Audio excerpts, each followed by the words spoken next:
पापा के महल जाई घूमे लागे बेटी। पापा के महल जाई घूमे लागे बेटी।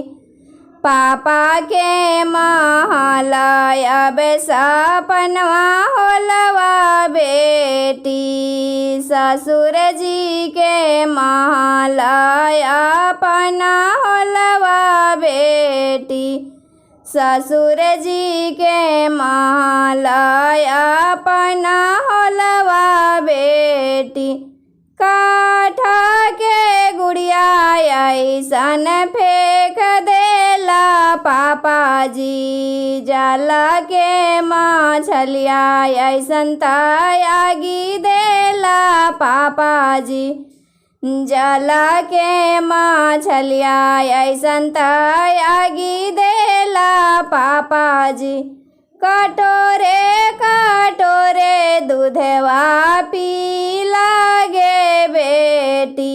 मम्मी के गला जाई मिल लागे बेटी।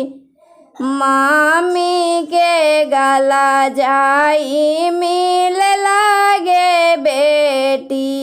अब मम्मी होला थुन सपनावा गे बेटी।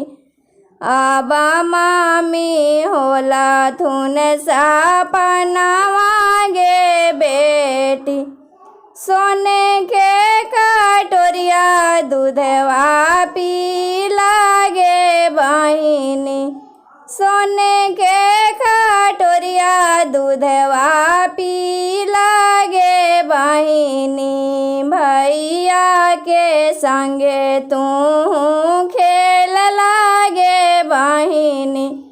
भैया के संगे तू खेल लागे बहिनी। अब भैया भेला थुन सपनावा गे बहिनी। अब भैया भेला थुन सपनावा गे बहिनी। सोने के कटोरिया दूधवा पी लागे बेटी। पापा के महल जाई घूम लागे बेटी। पापा के महल जाई घूम लागे बेटी।